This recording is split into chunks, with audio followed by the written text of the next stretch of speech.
Hər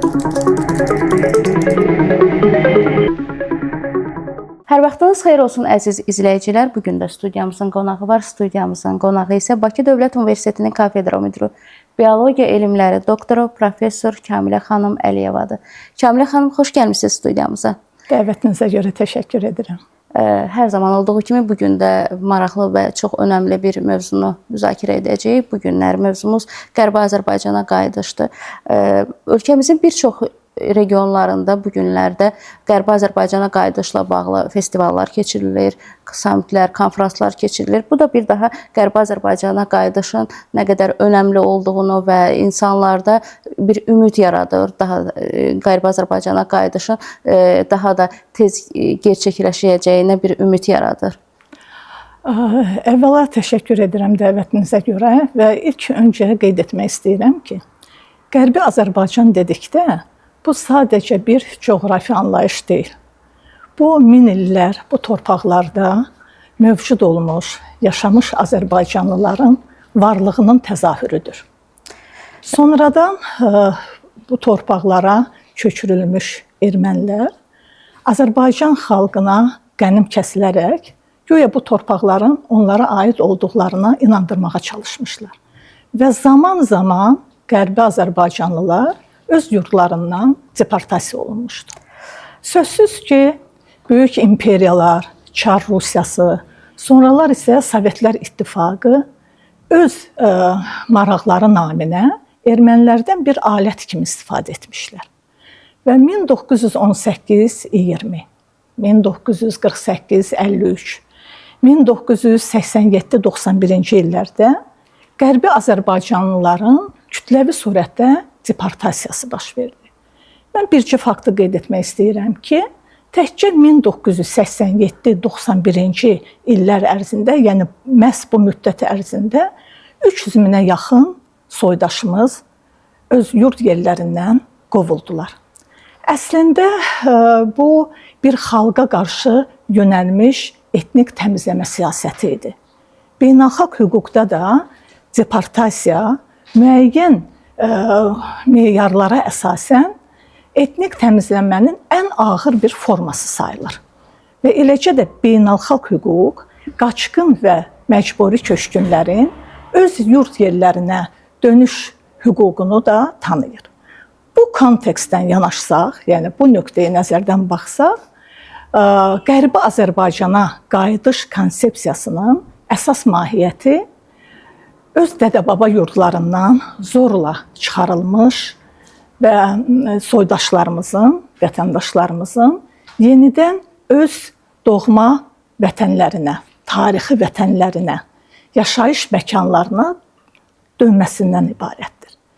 Bu, bir tərəfdən onların hüquqlarının bərpasını, digər tərəfdən isə tarixi yaddaşın və mədəni irsin qorunmasının təmin edilməsinə fokuslanır. Və onu da qeyd edək ki, Qərbi Azərbaycana qayıdış konsepsiyası tarixi ədalətin bərpasıdır. Yəni bir daha qeyd etmək istəyirəm ki, bu tarixi yaddaşın, mədəni irsin və insanların hüquqlarının yenidən bərpa olunmasına yönələn bir konsepsiyadır. Qərbi Azərbaycana qayıdışın, Qərbi Azərbaycanlıların öz doğma yurdlarına qayıtmaq hüququ beynəlxalq hüquq baxımından necə qiymətləndirilir? Bilirsiniz, bugün 100 minə yaxın insan dünyada məcburi köçkün və didərgin həyat tərzi keçirdir. Bu məsələlərlə bağlı fəaliyyət göstərən Birləşmiş Millətlər Təşkilatında komitələr, alt qurumlar, bir sıra beynəlxalq təşkilatlar fəaliyyət göstərir. Çox təəssüflə qeyd etmək istəyirəm ki, bu beynəlxalq təşkilatların işi qənaətbəxş deyil. Düşünürəm ki, bu sahədə də ikili standartlar hökm sürür. Eyni zamanda bu beynəlxalq təşkilatların təsir etmə gücü də çox zəifdir. Prezidentimiz cənab İlham Əliyev dəfələrlə yüksək tribunalardan səsləndirmişdi ki, BMT-nin fəaliyyəti bugün dünyada baş verən proseslərə təsir etmə gücünə malik deyil. Bəli, torpaqlarımız 30 il işğal altında oldu. 30 il işğal altında olduğu zaman biz bunların şahidi olduq. Və bircə faktı qeyd etmək kifayətdir ki, BMT-nin özünün məlum 4 qətnaməsi yerinə yetirilmədi. Odur ki, düşünürəm, həm Birləşmiş Millətlər Təşkilatı, həm digər beynəlxalq təşkilatlar Qərbi Azərbaycanlıların öz doğma yurdlarına qayıtması üçün Ermənistana təzyiq göstərməlidirlər. Çünki bu beynəlxalq hüququn prinsiplərinə irəli gəlir. Düzdür, bir məsələni də qeyd etmək istərdim ki, Qərbi Azərbaycan icması müxtəlif beynəlxalq təşkilatlara müraciətlər edib. Güman edirəm ki, həmin təşkilatlar beynəlxalq hüquq və ədalət prinsipləri əsasında Ermənistana təsir edə biləcəklər. Elə Qarabağdan söz düşmüşkən, Qarabağda aparılan bərpa və quruculuq işləri Qərbi Azərbaycana qayıdış üçün hansı nümunələr yaradır və Qarabağda böyük quruculuq və bərpa işləri Qərbi Azərbaycana qayıdış ideyasına necə təsir göstərir? Bu barədə istəyərdik danışasınız. Bilirsiniz, ilk öncə onu qeyd edək ki, Qarabağda və Şərqi Zəngəzura qayıdış haqqında dövlət proqramı prezidentimiz cənab İlham Əliyev tərəfindən irəli sürülmüşdür. Yəni onun tapşırığı və rəhbərliyi ilə belə bir dövlət proqramı hazırlanmışdı. Və bu proqram çərçivəsində Qarabağda yenidən qurma işləri, yeni tikintilər, bərpa işləri gedir və bizim məcburi köçkünlərimiz, belə deyək, öz doğma yurd yerlərinə qayıdırlar. Bilirsiniz ki, 30 il işğal altında olduqda, torpaqlarımız olan zaman ermənilər Qarabağda və Şərqi Zəngəzurda həyat yox idi. Hər yanı talan etmişdilər, dağıtmışdılar. Bütün evlər yandırmışdılar. Məscidlərimizdə bildiyiniz kimi donuz saxlamışdılar. Bütün tarixi abidələrimizi, mədəni, dini abidələrimizi hamısını yerlə yeksan etmişdilər. Hətta qəbirstanlıqları belə məhv etmişdilər. Yəni bir sözlə vandallıqlar törətmişdilər. Və müharibə bitən kimi bu yerlərə həyat gəldi. Yeni evlər inşa olundu. Məcburi köçkünlərimiz öz yurd yerlərinə qayıtdı. Bilirsiniz ki, cənab prezident həmişə hansısa bir bizim məcburi köçkünlərimizə evlərin təqdim olunmasında və yaxud həmin bölgədə yeni zavodların, fabriklərin tikintilərində həm təməl qoyma mərasimlərində iştirak edir, həm də onların artıq belə deyək istifadəyə verilmə mərasimlərində şəxsən özü iştirak edir, insanlarla görüşür və indi də mütəmadi olaraq belə deyək həmin yerlərə bizim soydaşlarımız qayıdır və öz həyatlarını orada davam etdirirlər. Elə gənclərlə bağlı istərdim fikrinizi alaq. Gənc nəsildə Qərbi Azərbaycan irsinin ötürülməsi hansı formadadır? Yetəri qədərdirmi? Bilirsiniz, ümumiyyətlə gənc nəslin bu Qərbi Azərbaycana qayıdışın. Çünki elə insanlar var ki, heç ümumiyyətlə görməyib o torpaqları. Elədir. Ümumiyyətlə belə deyək də, Qərbi Azərbaycana qayıdış gənclər üçün də bir önəmli xüsusiyyət kəsb edir. Çünki siz qeyd etdiyiniz kimi, bəli, bizim gənclərimiz, yəni artıq bundan 30 ildən artıq vaxt keçir. Bu müddət ərzində yetişən gənclər həmin Qərbi Azərbaycanı görməyiblər. Və baxmayaraq ki, onlar həmin bölgələr bizim Qərbi Azərbaycanda doğulmayıblar, orada görməyiblər. Amma onlarda vətənpərvərlik hissi, Qərbi Azərbaycana qayıdış hissi çox güclüdür. Belə ki, dədə-babaları Qərbi Azərbaycandan olan gənclərimiz həmişə bu ruhda böyüyüblər. Yəni evdə daima bu mövzular olub, bu mövzular ətrafında söhbətlər gedib, vətənə qayıtmaq hissi, vətən sevgisi, yəni tarixi, bizim o mədəni adət-ənənələrimizin, mədəniyyətimizin bərpası üçün gənclər çox mühüm rol oynayacaqlar. Ona görə də demək istəyirəm ki, bu bizim gənclərimizin o istiqamətdə tərbiyə olunması, onların bu ruhda böyüməsi böyük əhəmiyyət kəsb edir. Elə Vətən müharibəsi dövründə də cənab prezidentimiz həmişə bizim gənclərimizin çox vətənpərvər olmasını daima vurğulayır.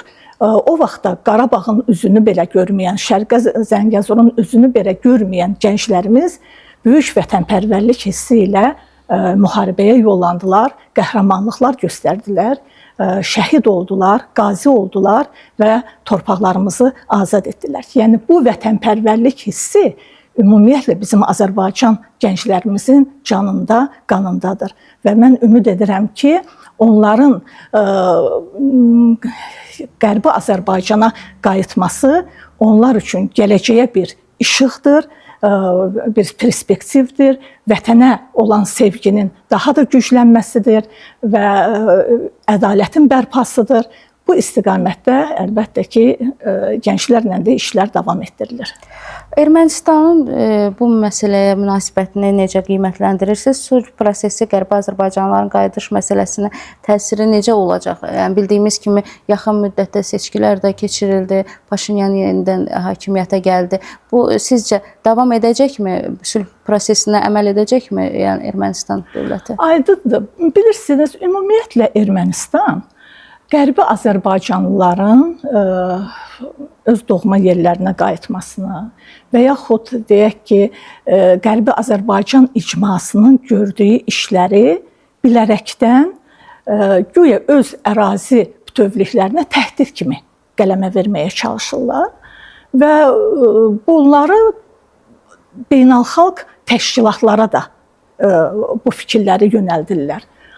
Çox əfsuslar olsun ki, bəzi beynəlxalq təşkilatlar onların bu fikirlərinə inanırlar və bu fikirləri dəstəkləyirlər. Ona görə də dəfələrlə, məsələn, onu demək olar ki, Qərbi Azərbaycan icması onları dialoqa dəvət edib.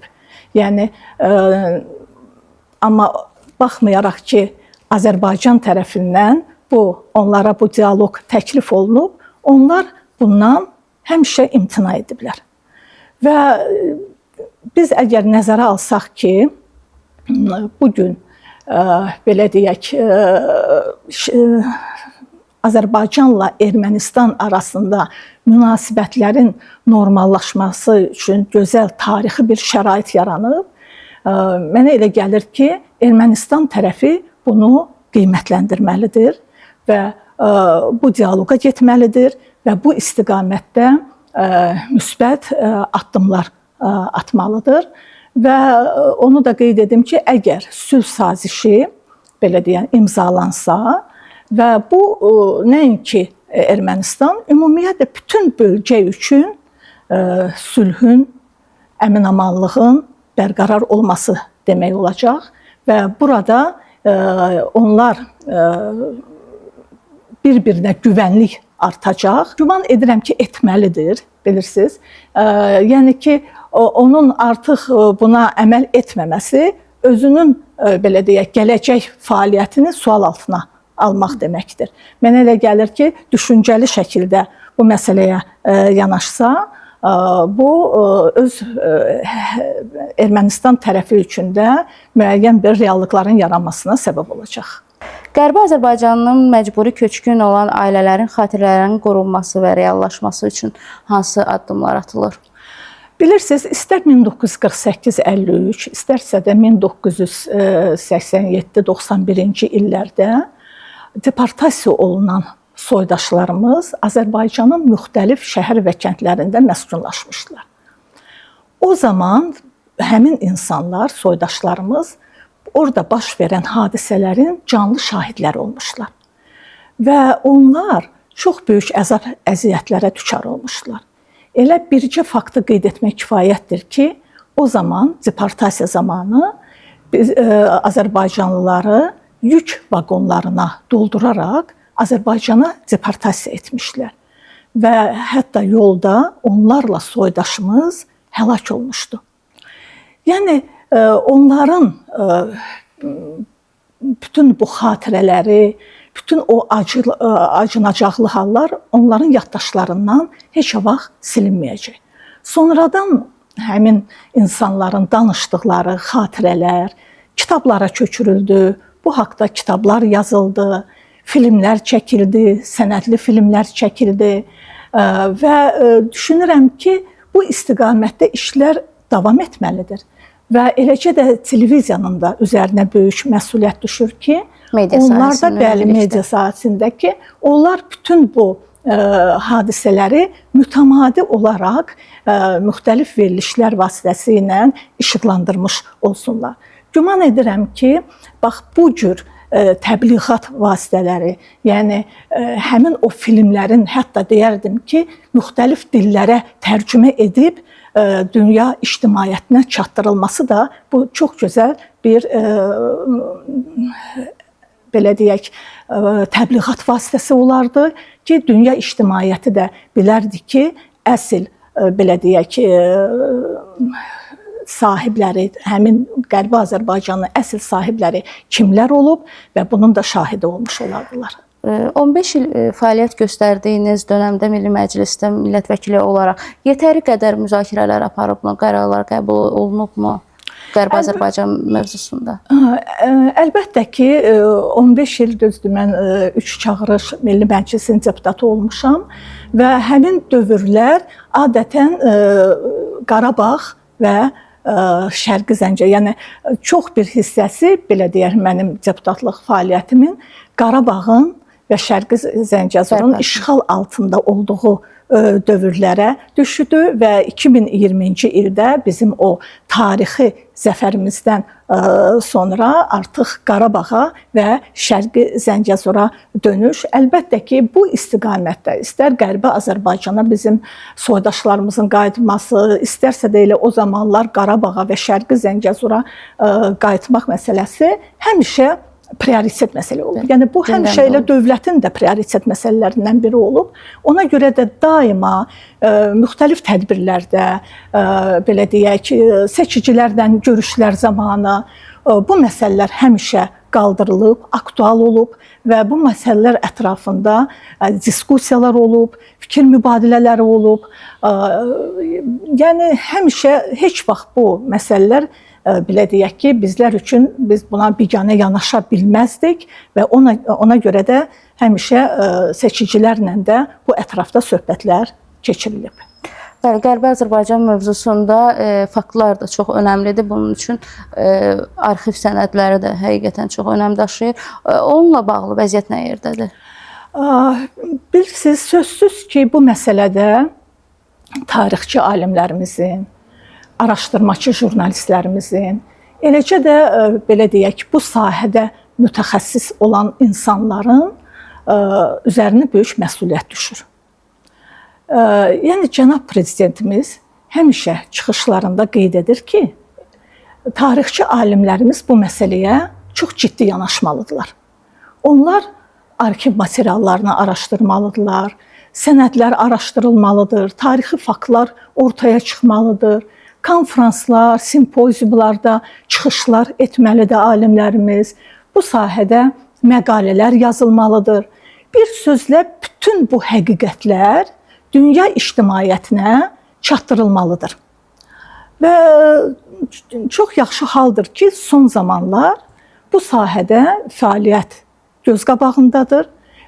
Belə ki, dünyanın ən böyük arxiv kitabxanalarında Qərbi Azərbaycan torpaqlarının əsl sahiblərinin Azərbaycanlılar olması faktı işıq üzü gördü. Eləcə də deyərdim ki, 15-16-cı əsrlərə aid olan xəritələr tapıldı ki, burada da indiki Ermənistan ərazisi toponimləri Azərbaycan mənşəli olduğu sübut olundu. Elə Çar Rusiyası dövrünə aid olan xəritələrdə də həmin məkanların Azərbaycan mənşəli olması sübut olunub. Yəni belə deyək ki, bütün bunlar bir daha göstərir ki, Qərbi Azərbaycan torpaqlarının əsl sahibləri elə Azərbaycanlılar olub və düşünürəm ki, bax bu sənədlər, arxiv sənədləri, deyək ki, xəritələr, bunlar da digər dillərə tərcümə olunaraq dünya ictimaiyyətinə çatdırılmalıdır ki, onlar da reallıqların şahidi olsunlar. Qərbi Azərbaycanlı soydaşlarımıza buradan nə mesaj vermək istərdiniz və Qərbi Azərbaycana qayıdışla bağlı ən böyük ümid və gözləntiləriniz nədir? Qısaca olaraq Qərbi Azərbaycanlı soydaşlarımıza belə bir mesaj verərdim ki, əziz soydaşlarımız, unutmayın ki, tarixi kökümüz və birliyimiz bizi bir araya gətirib. Və biz Qərbi Azərbaycana qayıtmaq üçün, ədalətin bərpa olunması üçün birgə mübarizə aparacağıq və bu yolda birgə addımlayacağıq. Bir də onu qeyd edərdim ki, bizim belə deyək ki, Qərbi Azərbaycana qayıdışımızda əsas məqsədimiz təkcə ora fiziki qayıdış olmasın. Yəni bu təkcə fiziki qayıdışdan ibarət deyil. Bu ədalətin, tarixi ədalətin bərpasıdır. Bu mədəni irsin bərpasıdır. Bu tarixi yaddaşımızın bərpasıdır. Bu gələcək nəslin özünün vətəninə olan məhəbbətinin bərqərar olması deməkdir. Baxın, biz Müzəffər Ali Başkomandanımız cənab İlham Əliyevin rəhbərliyi ilə, onun uzaq görənliyi ilə, onun müdriklüyü, apardığı siyasət nəticəsində 30 il işğal altında olan torpaqlarımızı işğaldan azad etdik və bugün böyük qayıdış, Qarabağa böyük qayıdış konsepsiyası altında bizim soydaşlarımız ora qayıdır, öz doğma torpaqlarına qayıdır, yurdlarına qayıdır. Və mən əminəm ki, yenə də cənab prezidentimizin rəhbərliyi ilə tezliklə Qərbi Azərbaycandan olan soydaşlarımız, yəni oranın əsl sahibləri də öz yurd yerlərinə, tarixi torpaqlarına, yaşayış məkanlarına qayıdacaqlar. Buna heç kəsin şübhəsi olmasın. Bəli, xatirimizdədir, necə cənab prezident deyirdi, biz Qarabağa qayıdacağıq, qayıtdıq. Daha sonra Şuşada Türkiyə prezidenti Rəcəb Tayyib Ərdoğanla çıxışı zamanı orada da əlini Xankəndinə uzadaraq söyləmişdi, orada da otel olacaq və biz Xankəndinə də qayıtdıq. Və bugünkü gündə deyirsə biz Qərbi Azərbaycana qayıdacağıq, mütləq şəkildə ki bir gün o da olacaq inşallah. İnşallah.